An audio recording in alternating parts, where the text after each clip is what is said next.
palabra en el nombre de Jesucristo. Padre, que todos y cada uno de los líderes aquí presentes puedan tener de sí lo que han venido a buscar, de ti lo que les has ofrecido, Señor. Que cada uno de ellos cumpla con su propósito, creyendo, Señor, que lo que tú nos has dado es un mandamiento divino. En el nombre de Jesús te damos las gracias por este momento, Señor. Amén y amén. ¿Cuántos dan gloria a Dios en esta hermosa mañana? Gloria a Dios.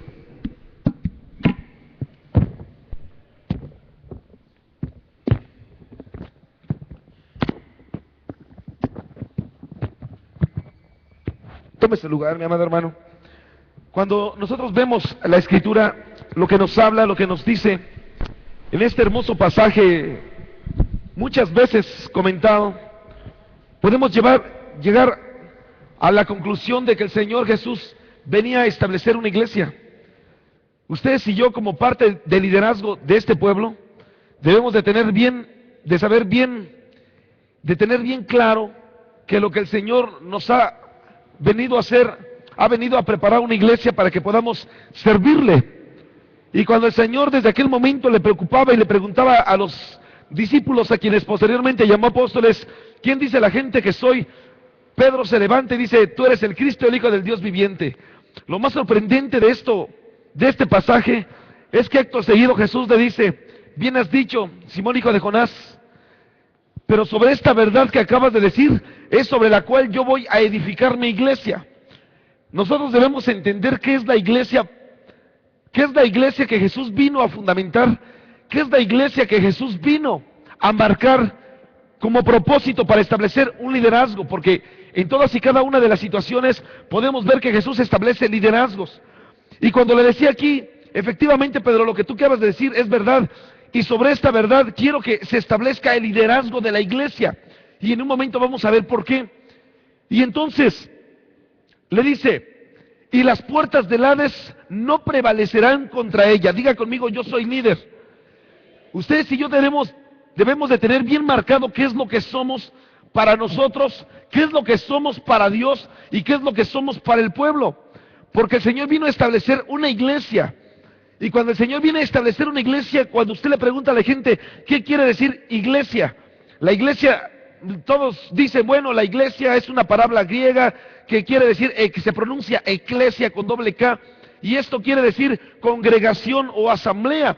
Eso normalmente la gente lo dice, y toda la gente cree que decir pertenezco a una iglesia quiere decir que está perteneciendo a una congregación o a una asamblea. Pero escuche esto, la palabra eclesia griega es una palabra compuesta que quiere decir dos cosas.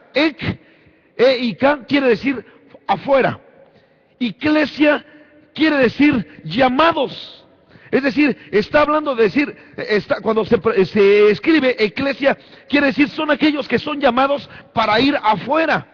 Entonces no estamos hablando de una asamblea, no estamos hablando solamente de decir pertenezco a una congregación, sino cuando usted dice yo pertenezco a una iglesia, está usted diciendo yo pertenezco a un llamamiento que estamos saliendo a predicar, estamos siendo llamados a salir. Hemos sido llamados para salir, y válgame si usted me quiere tachar de que estoy pronunciando mal esta palabra, pero estamos saliendo para afuera. Podríamos no hacerlo. Usted podrá decir, pastor, ¿cómo se atreve a decir eso? Sí, debemos de salir nosotros a predicar el evangelio que el Señor Jesús nos ha encomendado. Si usted está diciendo, soy parte de una iglesia, no se está enfocando a que quiere decir solamente pertenece a una asamblea o a una congregación, sino que usted ha sido llamado para ir y predicar lo que Dios le ha dicho. Yo me pregunto, entonces aquellas personas que no predican, aquellas personas que no salen a cumplir con el mandato de Dios, entonces ¿qué son? Porque el mandato de Dios es ir y predicar. Cuando Pedro predicaba, ahí en el capítulo 10 del libro de los Hechos, él nos hablaba y nos decía, en el capítulo 10, en el verso 42, acerca del mandato de la predicación. Es decir, la predicación es un mandato que nosotros debemos de cumplir, debemos de establecer que si nosotros, debemos de creer que si nosotros pertenecemos a una iglesia, estamos hablando que efectivamente pertenecemos a un grupo de personas que debemos de salir y hablar lo que Dios nos ha dado. ¿Cuántos dicen amén? Ahora, usted pensará, pastor, entonces ¿sí importa el crecimiento o no importa el crecimiento? Oye, escuche bien esto. La palabra de Dios nos habla en 7 ocasiones, en el libro de los Hechos, nos habla 7 ocasiones en las cuales es importante la multiplicación, y quiero que usted se anote esto. La primera ocasión en el libro de los Hechos, en el capítulo 1, en el verso 15, cuando se está despidiendo Jesús en el libro de Mateo, Él nada más estaba dirigiéndose a unos cuantos, no se estaba dirigiendo a un grupo grande de gente, solamente eran sus discípulos. Y entonces en el capítulo 1, en el verso 15, dice la Escritura, en aquellos días Pedro se levantó en medio de los hermanos y los reunidos eran como 120 en número. Entonces, ¿cuántos había aquí? Ya no eran 12, ya había una multiplicación, de 12 habían pasado a ser 120. ¿Cuántos dicen amén? En el capítulo 2, en el verso 41, nuevamente nos vuelve a repetir y dice, así que los que recibieron su palabra fueron bautizados y se añadieron aquel día como 3,000, diga conmigo 3,000. Y nos sigue hablando de la multiplicación, es decir, entonces la multiplicación ¿importa o no importa? Si no, ¿para qué lo pondría Lucas cuando escribió este libro? Lucas hubiera dicho, pues la multiplicación es lo de menos, al fin que Pablo más adelante va a decir que la multiplicación la hará el Señor, así que no importa, que seamos los que seamos, al fin que dice la Escritura en el libro de Mateo, que donde estemos 2 o 3 reunidos en su nombre, allí estará Él. ¿Será esto algo confortante para el pueblo de Dios? Yo le pregunto, ¿será confortante o será que el Señor nos ha mandado siempre y estableció desde el libro de los Hechos? Usted se pregunta, ¿hechos de quién? Hechos de los apóstoles, hechos de los testigos de Cristo y hechos principalmente del Espíritu Santo. Y entonces, usted puede ver que si el Señor nos manda, nuevamente nos vuelve a hablar de multiplicación. 2, verso 47. Alabando a Dios y teniendo favor con todo el pueblo. Y el Señor añadía cada día a la iglesia los que habían de ser salvos. Diga conmigo, había crecimiento. Entonces, diga conmigo, la multiplicación sí importa. El crecimiento en la iglesia siempre importa, es básico para el pueblo de Dios. Capítulo 4, verso 4 del mismo libro dice, pero muchos de los que habían oído la palabra creyeron, y el número de los varones era como 5,000. Nuevamente hay multiplicación, diga conmigo, multiplicación.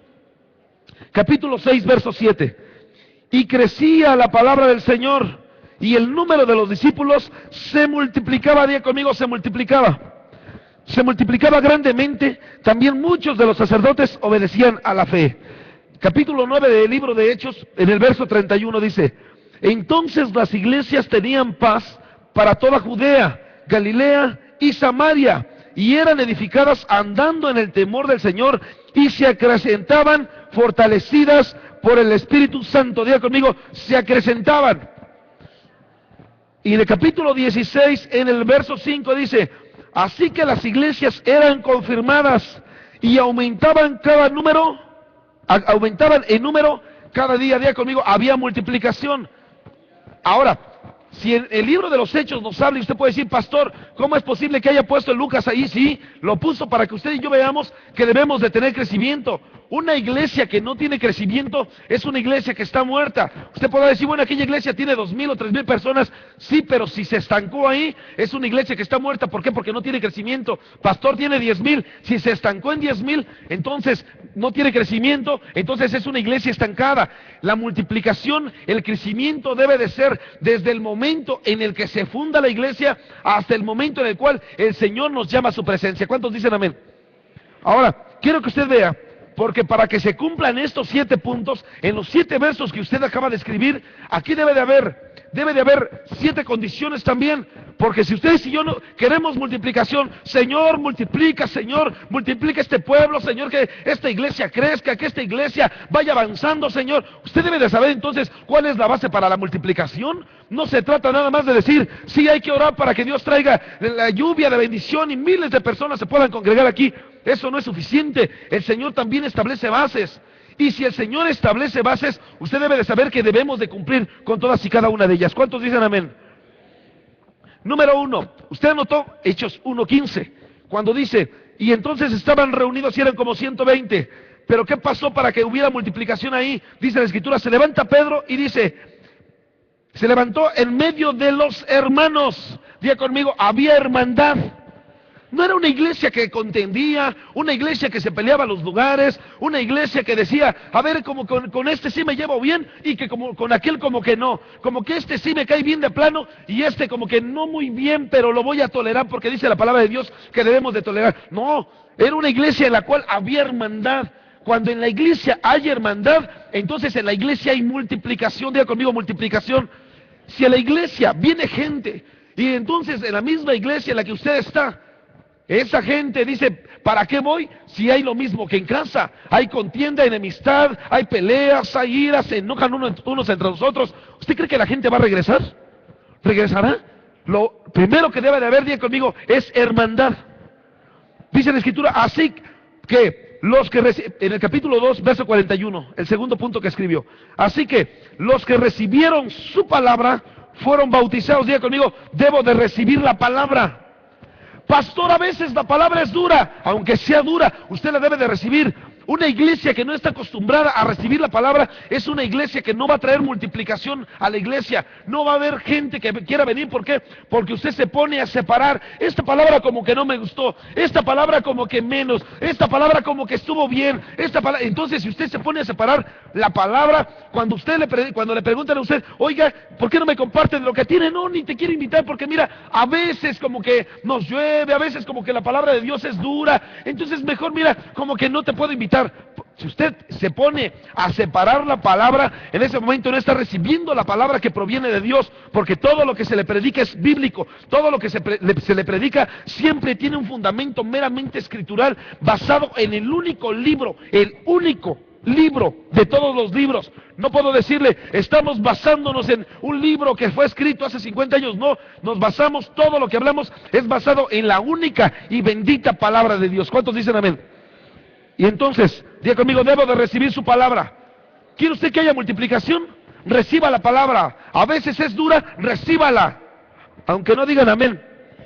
Siguiente verso, de Hechos 2:47. Había multiplicación, pero ¿qué había? Alabando a Dios y teniendo favor con todo el pueblo. Diga conmigo, tenían favor con el pueblo. Si usted va con la gente y la gente le dice, oiga, fíjese que tengo una necesidad, y usted no le ayuda, la gente no va a creer a sus palabras. Si la gente dice, oiga, tengo un enfermo en casa, déjeme decirle al pastor para que vaya y ore. Usted está preparado para orar por la gente. Usted ya está listo. Hemos orado por usted. Usted lleva la unción de este lugar para que vaya y ore por la gente. Pero debe de tener favor con el pueblo. Debe de tener el favor, debe de sentirlo. El mismo dolor que tiene la gente es el mismo dolor que debe de sentir usted hacia esa persona, para que en breve ellos también puedan ver que usted tiene favor para con ellos. ¿Cuántos dicen amén? Capítulo 4, verso 4. ¿Por qué se multiplicaba aquí? Dice, pero muchos de los que habían oído la palabra, diga conmigo, habían oído. ¿Qué necesitaban para haber oído? ¿Qué necesitaban? ¿Qué necesitaban para que ellos oyeran? Que alguien les hablara. Diga conmigo, yo les voy a hablar. Si usted no les habla y usted está orando, usted puede estar aquí orando, Señor, que haya multiplicación, Señor, que traigas gente, Señor, trae a tu pueblo, Señor. Dice el Señor, pues ve y háblales, hijo. La gente ya está lista y está queriendo venir a la iglesia, pero nada más es que tú les prediques de mí, dice el Señor. Y nosotros estamos aquí, Señor, me voy a meter en oración, Señor, por toda la colonia. Dice el Señor, mejor vete a predicarle a toda la colonia, porque debe de haber un equilibrio. No nada más es orar por la gente, es predicarle a la gente, aleluya. Por eso Pablo escribía esta carta a Roma en el capítulo 8 y decía, ¿cómo creerán sin haber quien les predique? Usted debe de predicarles, usted y yo debemos de ser ese conducto de bendición para toda aquella gente. ¿Cuántos dicen amén? Número que sigue. Hechos capítulo 6, verso 7 dice, y crecía la palabra del Señor y el número de los discípulos se multiplicaba. ¿Qué debe de haber? Diga conmigo, debe de haber crecimiento en la palabra. Debe de haber crecimiento en la palabra. Usted lo que tiene que hacer es, Señor, no traigas a la gente, más bien permite que haya palabra en casa para que podamos llevarle a la otra gente. Permite que podamos aprender en casa, Señor, para que podamos ser un conducto de bendición y de salvación para otra gente. Pero si usted no se alimenta, no viene a la iglesia, no lee la escritura, no se mete con Dios, ¿usted cree que va a haber crecimiento en la palabra? si nada más se congrega cada 8 días, nada más el tema que le den, vuelve a llegar a su casa, guarda su Biblia ahí en el librero, la vuelve a abrir ahí en el Salmo 91, ay Señor, para que me cuides, Señor, de toda plaga, que nada toque mi morada. ¿Usted cree que va a haber crecimiento de la palabra? Si se guarda, va a la iglesia, la saca, llega de la iglesia, la guarda. ¿Usted cree que va a haber crecimiento? Dice, Señor, ¿cómo quieres que traiga multiplicación a la iglesia?